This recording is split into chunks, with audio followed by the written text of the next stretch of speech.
रहीम अस्सलाम वालेकुम नादरीन, आप यूट्यूब चैनल देख रहे हैं। मैं इमरान खान हूँ। नादरीन, हमने टेलीथॉन की और बड़ी कामयाब टेलीथॉन हुई। बहुत सारे जो सहाफ़ती नाम हैं वो उसके अंदर शामिल थे। मैं सबके नाम नहीं ले सकता, लेकिन बहुत बड़ी शख्सियात थी। साबिर शाकिर भाई थे हमारे साथ, और ये मकबूल जान साहब थे, हारून रशीद साहब थे, दोनों बहुत सीनियर लोग हैं। खालिद जमील साहब थे हमारे साथ। दो तीन शायरों ने ज्वाइन किया, सहाफ़ियों ने ज्वाइन किया, समाजी शख्सियात ने ज्वाइन किया, कारोबारी हजरात ने ज्वाइन किया, और फिर बड़ी तादाद में लोगों ने इस टेलीथॉन के अंदर शामिल होकर अपने डोनेशन दिए, और बदस्तूर ये डोनेशन देने का सिलसिला जारी है। ये आप QR कोड्स देख सकते हैं हमारी स्क्रीन के ऊपर, ये लगे रहेंगे वक्तन फवक्तन, आप देखते रहेंगे। इसमें जो एक QR कोड है वो पाकिस्तान के लिए है, दूसरा जो है वो मगरबी ममालिक के लिए है। तो इनके ज़रिए से आप फ़ंड रेजिंग कर सकते हैं सैलाब मुतासरीन के लिए, और ये पैसा सैलाब मुतासरीन के ऊपर खर्च किया जाएगा। ये जहाँ बरतानिया में NGOs हैं जो ये पैसा इकट्ठा कर रही हैं, और ये हमारे साथ मिलकर हमारी निगरानी में पाकिस्तान में इस पैसे को खर्च करेंगे, ताकि जो सैलाब मुतासरीन हैं उनकी तकालीफ कम करने में हम भी अपना कोई रोल प्ले कर सकें। नाज़रीन, आज के दिन में मैं गुजारिश करना चाहता हूँ, बताना चाहता हूँ, लीड्स के जो हमारे रहने वाले बरतानिया के दोस्त अहबाब हैं उन्हें बताना चाहता हूँ कि फ़ंड रेजिंग के लिए आज शाम को हम लीड्स में आ रहे हैं। ये जनाब बरतानिया का शहर लीड्स है, वहाँ पे जो प्रोग्राम है वो banqueting hall Leeds city council, और ये पोर्टलैंड क्रीसेंट लीड्स, और इसका जो पोस्ट कोड है वो LS11UR, और इसके बाद जो है वो इसमें इनका कॉन्टैक्ट नंबर भी है, ये आप पढ़ सकते हैं, आपको नज़र आ जाएंगे ये एड्रेस और कॉन्टैक्ट नंबर और एड्रेस जो है वो आपको नज़र आ रहा होगा, ये जो पोस्टर है इसके ऊपर। तो लीड्स में एक प्रोग्राम है सैलाब मुतासरीन के लिए, वहाँ पे आज हम प्रोग्राम करने जा रहे हैं। जो तंजीम करवा रही है, जो लोग मौजूद हैं वहाँ पे, उनके ये नंबर्स भी हैं, इस पर भी आप रब्ता करके उनसे पूछ सकते हैं। तो ये प्रोग्राम वहाँ शुरू होगा शाम को 4 बजे से लेकर रात 8 बजे तक। तो इसमें जो वहाँ रहने वाले लोग हैं या आसपास रहने वाले लोग हैं वो शिरकत करें और सैलाब मुतासरीन की मदद के लिए अपना रोल प्ले करें। हालात क्या है नादरीन, भावलपुर के इलाके उच्च शरीफ से जो मनाजिर आए हैं वो बड़े तकलीफ दे हैं। एक बहुत बड़ा मसला इन इलाकों में जो जन्म ले चुका है वो भूख का है। इंसान भी भूखे हैं और जानवर भी भूखे हैं, मासूम बच्चे भी भूखे हैं, और जो वीडियोज आ रही हैं वो बहुत तकलीफ दे हैं। तकरीबन तमाम सहाफ़ियों से मेरी गुफ्तगू हो चुकी है जो वहाँ पे सैलाबज़दा इलाकों में मौजूद हैं। लगभग सारे सहाफ़ियों से मेरी बात हुई है। कुछ से तो हमने बात की जब हमारी टेलीथॉन चल रही थी, ट्रांसमिशन उसमें की, उसमें जो है वो अदनान हैदर साहब वहाँ मौजूद थे, उन्होंने ट्रांसमिशन में बात की, हसनैन ने बात की, उसके अलावा वहाँ पे गोंदल साहब ने बात की, दीगर कुछ और दोस्त जो वहाँ करीब मौजूद हैं उन्होंने बात की। तो उन्होंने बताया जी जो मालूमात उन्होंने दी हैं वो बड़ी मायूस कुन है। जितने हालात हमने बुरे बयान किए हैं उससे भी बदतर हालात हैं इस वक्त। अगर आप वहाँ पे सहाफ़ियों से रियल रिपोर्ट लें तो आपको पता चलता है।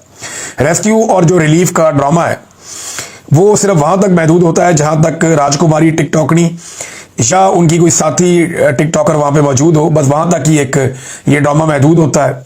एक ख़ास बंद का इलाका है जहाँ पे ब्यूरोक्रेट भी जाते हैं, पुलिस भी जाती है, मीडिया को भी ले जाया जाता है, जबकि वहाँ पे जो टिकटॉकनियाँ हैं वो भी वहाँ पे आती हैं, और ये जो राजकुमारी की हुकूमत है वो वहीं पे आके और वहाँ से वापस चले जाते हैं। और उसी जगह के ऊपर पूरा एक डेरा भी एक लगाया हुआ है सीनियर मिनिस्टर ने पंजाब की, और जबकि अवाम बाकी जगहों पर बिलक बिलक कर रो रहे हैं। अभी मैं एक वीडियो देख रहा था, इसमें शहबाज साहब जो है वो बहुत दूर के इलाकों में निकल गए और उन्होंने जाकर वहाँ से रिपोर्ट किया कि यहाँ पे तो कोई रेस्क्यू वाला पहुँचा ही नहीं, हुकूमत का यहाँ पे कोई वजूद ही नहीं है, कोई भी लोगों की मदद के लिए नहीं आया, बल्कि लोग अपनी मदद आप करने की कोशिश करते हैं, लेकिन पानी में वो अपनी मदद कैसे करें। अब पानी कोई 1 आधा फुट नीचे गया है, जो अब तक इतलात आ रही है जिस वक्त मैं ये वीडियो रिकॉर्ड कर रहा हूँ। उम्मीद है कि पानी और नीचे चला जाएगा, लेकिन थोड़ा बहुत पानी नीचे गया है, लेकिन इसके बावजूद लोगों की मुश्किलात कम नहीं हुई। इन लोगों को कैंपों में कितना अरसा रहना पड़ेगा, इसके बारे में जब मैंने वहाँ जो जर्नलिस्ट उनसे पूछा, उन्होंने कहा जी जिस तरह ये पानी निकल रहा है ना बहुत स्लो है। तो वो ये कह रहे थे कि ऐसा लगता है कि 1 महीने तक भी हो सकता है या इससे ज़्यादा भी हो सकता है इन लोगों को खेमों में रहना पड़े। तो इन्हें चारपाइयाँ चाहिए होगी, बाकी सामान चाहिए होगा, राशन चाहिए होगा, इन्हें खुद कफील भी करना होगा ताकि यहीं पे खुद खाना पका के खाना शुरू कर दें, और पीने का साफ पानी जो है वो बहुत बड़ी ज़रूरत है, वो भी चाहिए होगा। जानवरों का चारा ये इतना सारा कहाँ से लेकर आएंगे, ये एक ऐसा बड़ा सवाल है जिसका जवाब अभी तक कोई भी नहीं दे सका। हुकूमत चारा लेकर आती है लेकिन वो अपने कैंप की बैक साइड पर रखती है, वो चंद ट्रक आते हैं, वो जानवरों के लिए नाकाफ़ी है। जो जानवर सैलाब के अंदर फंसे हुए हैं, लोगों ने अहातों के अंदर बंद किए हुए हैं, उनको बीमारियाँ फैल रही हैं और उनके खुरों के अंदर प्रॉब्लम हो रही है। साथ ही साथ वो जानवर इंतहाई लागर हो चुके हैं, उनके जिस्म की हड्डियां निकल आई हैं, और ये मवेशियों की हालत है इस वक्त। अलीपुर का जो है वो मरियम नवाज साहिबा मुबैना तौर पे अब दौरा करेंगी, और इसका पता ऐसे चला कि वज़ीर आला हाउस से अनाउंस नहीं किया, ये वहाँ मकामी लोगों ने एक वीडियो बना के भेजी। उस वीडियो में जो सड़कें कुछ बच गई हैं, क्योंकि एक छोटा सा एरिया है शहर का जो बचा हुआ है, बाकी तो सारा वो तहसील तो डूब गई सब, तो वो जो एरिया थोड़ा बचा हुआ है वहाँ पे सड़कें तामीर की जा रही हैं रातों रात, यानी मशीनें लगा के सड़कों को सीधा किया जा रहा है, उनको तामीर किया जा रहा है, रास्ते बराबर किए जा रहे हैं, रुकावटें हटाई जा रही हैं। तो वहाँ लोगों ने अंदाज़ा लगाया कि मरियम नवाज आने वाली है, और जब इधर उधर पूछा तो पता चला कि जी मरियम नवाज आ रही है। तो आप अंदाज़ा करें कि इस सैलाब के माहौल में, तबाही और बर्बादी के इस माहौल में, जहाँ इंतज़ामिया को अपनी सारी मशीनरी और ताकत को इस्तेमाल करना चाहिए था सैलाबज़दा लोगों की ज़िंदगियाँ बचाने के लिए, वहाँ पर राजकुमारी की आमद के मौके पर टिकटॉक्स अच्छे बन जाएँ, इस वजह से जो है वो सड़कें रातों रात तामीर की जा रही हैं, उनको सेट किया जा रहा है, मरहम पट्टी की जा रही है सड़कों की।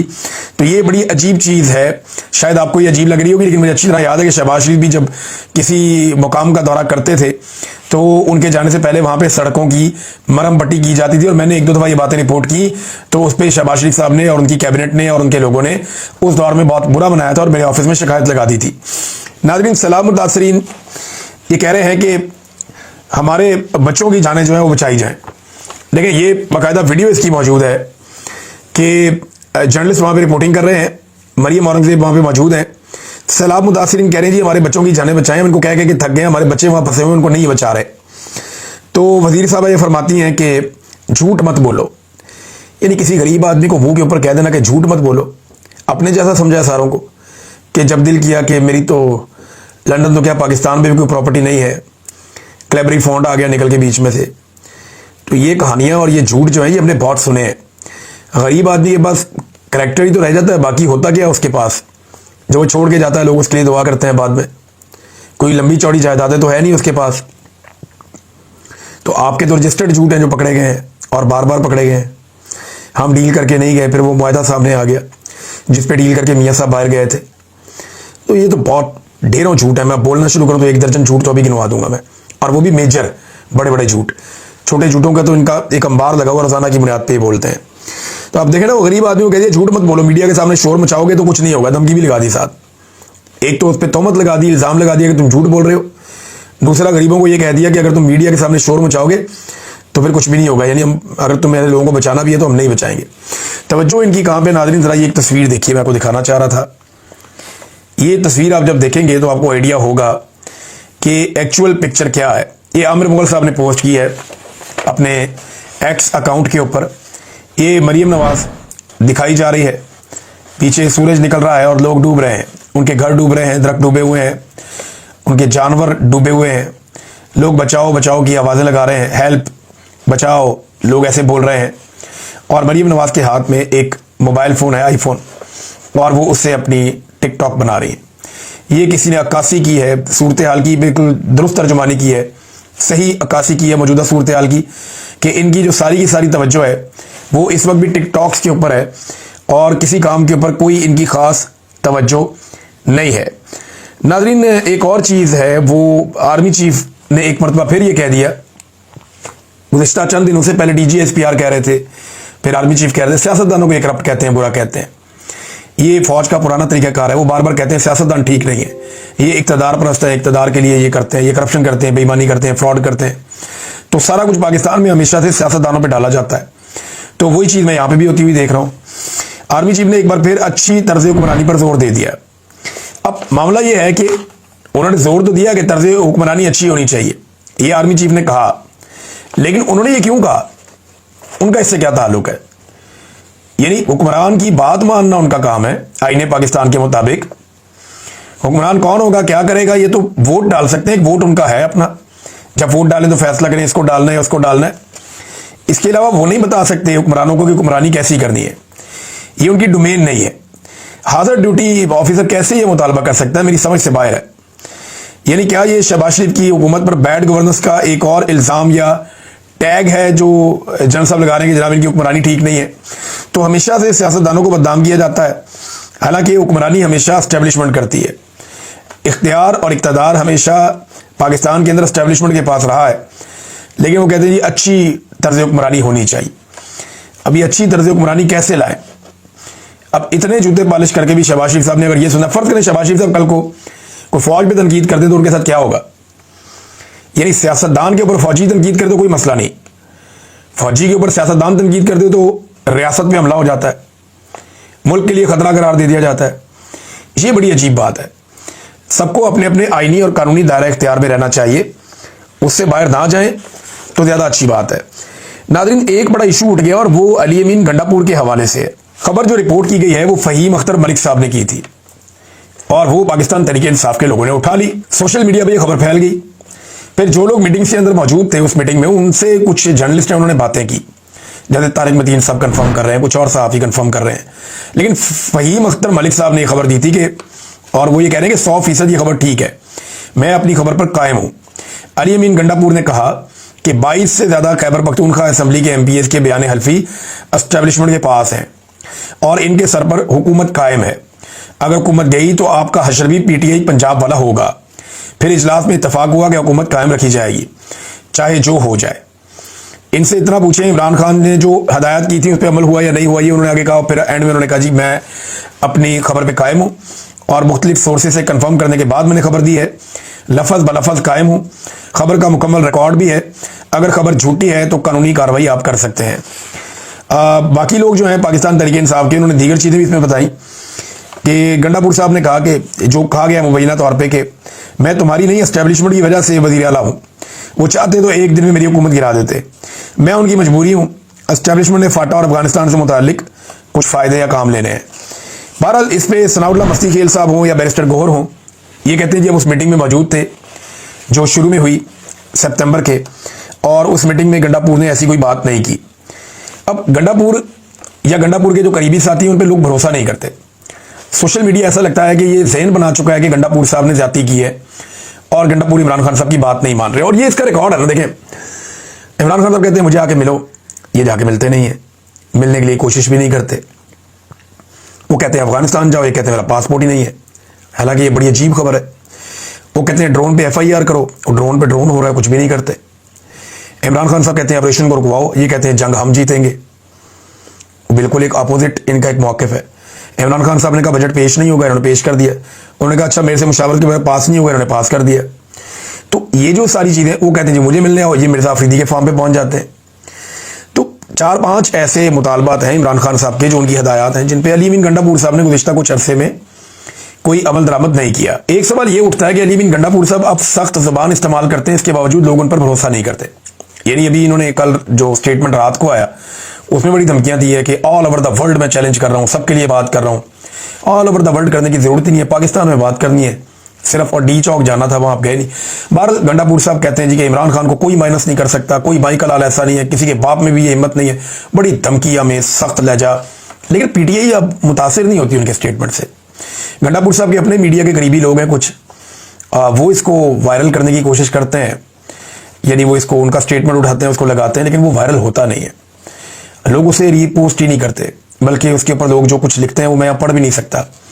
गंडापुर साहब की मुखालफत पार्टी में बहुत हद तक बढ़ चुकी है।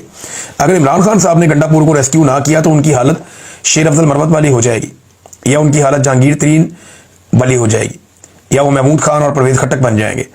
मुझे तो ऐसा दिखाई दे रहा है, नहीं साफ दिखाई दे रहा है, गंडापुर साहब दोबारा DA खान से इलेक्शन भी नहीं जीत पाएंगे।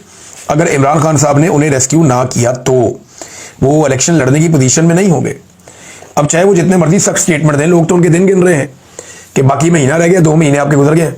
आपने 90 दिन का टाइम दिया था और आपने कहा था मैं अपने आप को टाइम दे रहा हूं कि अगर मैं इमरान खान साहब को बाहर ना निकाल सका 90 दिन में तो फिर मैं फैसला करूंगा अपनी सियासत का, छोड़ दूंगा सियासत। तो अब गंडापुर साहब के पीछे दिन रह गए थोड़े, लेकिन साथ ही साथ उन्होंने कुछ और स्टेटमेंट्स देना शुरू कर दिए हैं। और वो अब अक्सर ये भी कहते हैं कि देखें इमरान खान ने अपना फैसला खुद करना है, एस्टैब्लिशमेंट तो उनके पीछे पड़ी हुई है, अब तो जो मर्जी करें। लेकिन गंडापुर साहब का वो कहते हैं ना, एक पंजाबी में एक मिसरा है बड़ा मज़ेदार शेर है, बल्कि जो बोल जबानों निकल गया वो तीर कमानों निकल गया, कि मुंह से आपके जो बोल निकल गया वो कमान से निकले हुए तीर की तरह है, वो वापस नहीं आता, वो फिर अपने टारगेट पे जाके लगता है। तो गंडापुर साहब ने ऐसे ही किया। आप देखें ना जहांगीर तरीन साहब की हालत क्या हो गई, इन्होंने भी इमरान खान साहब से बेवफाई की थी। वैसे इमरान खान साहब की अजीब किस्मत है, जो भी उन्हें धोखा देता है वो एक्चुअली अपने आप को धोखा दे देता है। यानी मैंने देखा उनकी एक साबिका अहलिया जो है, एक ऐसी थी जिससे उन्होंने सेटलमेंट के तहत तलाक ली और वो उनके साथ अच्छे रिलेशन रहे तो वो ठीक है। अब इमरान खान साहब की एक दूसरी बीवी भी है। अब उनके ऊपर मुबैना तौर पे ये एलिगेशन भी लगे कि उन्होंने कोई माली फायदा वायदा लिया है, लेकिन आप देखें कि उन्होंने इमरान खान के बारे में कितना कुछ कहा, कितनी नेगेटिव बातें की हैं।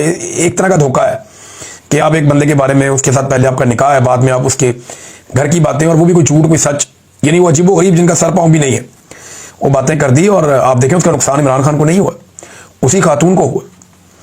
ये अब एक रियलिटी है, आप इससे भाग नहीं सकते। जहांगीर तरीन ने इमरान खान साहब को धोखा दिया, अलीम खान ने दिया, देखिए उनकी हालत क्या है। परवेज खट्टक को देख लें आप, महमूद खान वापस इमरान खान के साथ शामिल होना चाहते हैं। तो जिसने धोखा दिया उनके साथ आप देखें वो पब्लिकली वो कहाँ पहुंच गए। अब जहांगीर तरीन साहब ये कहना शुरू हो गए हैं कि उन्होंने सियासत छोड़ दी है। वैसे छोड़ना ही बनता है, जो उनके साथ हो गई है। इमरान खान साहब को छोड़ के पब्लिक ने तो उनके साथ हाथ किया, एस्टेब्लिशमेंट भी उनके साथ हाथ कर गई। यानी एस्टेब्लिशमेंट ने जहांगीर तरीन को लोधरा से नहीं जितवाया। आप ये देखें कि एस्टेब्लिशमेंट ने लाहौर से जितवा दिया ओन चौधरी को, और अलीम खान को जितवा दिया, जहांगीर तरीन को नहीं जितवाया। तो अब जहांगीर तरीन साहब कह रहे हैं जी मैं खिदमत करूंगा, और वैसे ऑप्शन भी कोई नहीं है उनके पास। उन्होंने कहा जी मैं सियासत नहीं करूंगा, मैंने छोड़ दिया। लेकिन जितना मैं जानता हूं ना, सियासत ऐसी चीज़ है ये नहीं छूटती। अलीम खान साहब भी हल्फन क्या करते थे, बड़ा जोर लगाकर कहते थे कि अब सियासत से मेरा कोई ताल्लुक नहीं, मैं कभी सियासत में नहीं आऊँगा। लेकिन वो फिर फंस गए, सियासत में आ गए, वजीर भी बन गए। तो वजीर बनने के बाद जो है वो अब दोबारा बयाना शयानत भी देते हैं। तो एक दिन जहांगीर तरीन भी वापस आ ही जाएंगे पॉलिटिक्स में। ये मुश्किल होता है कि बंदा जो पॉलिटिक्स करने वाला हो वो ज़्यादा देर तक अपने आप को पॉलिटिक्स से बाहर रख सके। एक अजीब चीज़ और है, इस पर आप गौर कीजिएगा नाज़रीन, कि पाकिस्तान तहरीक इंसाफ के सोशल मीडिया पे पहले पाकिस्तान मुस्लिम लीग नून एतराज़ करती थी, फिर पाकिस्तान की एस्टेब्लिशमेंट एतराज़ करती थी। लेकिन आजकल जो सबसे ज़्यादा अटैक पाकिस्तान तहरीक इंसाफ के सोशल मीडिया पे होता है वो ना एस्टेब्लिशमेंट कर रही है, ना पाकिस्तान तहरीक इंसाफ की मुखालिफ जमातें कर रही हैं। आजकल सबसे ज़्यादा अटैक गंडापुर साहब का ग्रुप कर रहा है, और उनके हमायती अकाउंट कर रहे हैं पाकिस्तान तहरीक इंसाफ के सोशल मीडिया के ऊपर जो अटैक्स हो रहे हैं। अब तक इतनी, अपना ख्याल रखिएगा, अपने चैनल का भी। अल्लाह हाफ़िज़।